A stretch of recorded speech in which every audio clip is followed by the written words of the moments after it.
إذا كنت من المتابعين الجدد اشترك الآن في القناة ليصلك الجديد بالضغط على الزر الأحمر أسفل القناة مع تفعيل الجرس، ولا تنسوا دعم المقطع بلايك. شكرا لكم جزيل الشكر.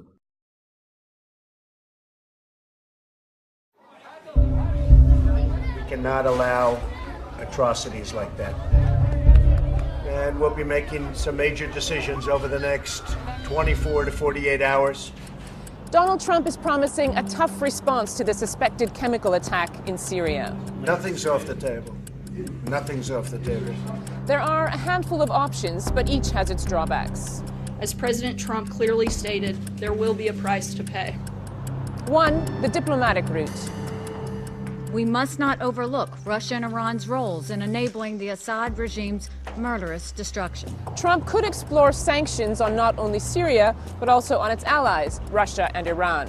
We have reached the moment when the world must see justice done. And his team at the UN has been trying to revive an international panel to investigate chemical attacks. Our military specialists have visited this place. They did not find any trace of chlorine or any other chemical substance used against civilians.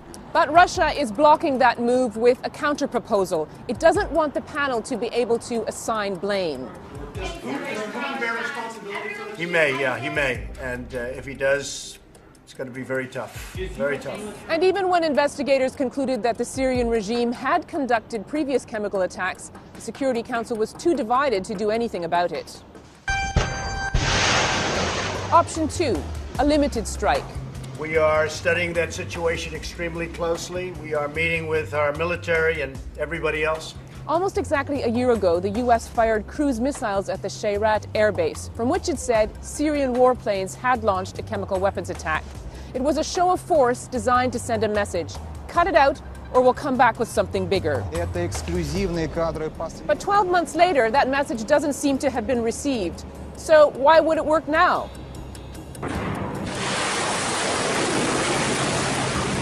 Option 3, something bigger. The president could authorize a broader attack aimed at taking out or at least decreasing the capacity of Syria's air force to deploy chemical weapons. Because as you know, they're claiming they didn't make the attack. If it's Russia, if it's Syria, if it's Iran, if it's all of them together, we'll figure it out. But that's complicated because Russia's military supports President Assad, so the U.S. runs the risk of sparking a wider confrontation. And we'll also be discussing with our allies what action is necessary. And then there's the question of a coalition. France and Britain have called for a strong, joint, robust response. But how far are they willing to go? And how much does it matter to a U.S. president who's time and time again said he's willing to act alone? You don't see things like that, as bad as the news is around the world. You just don't see those images.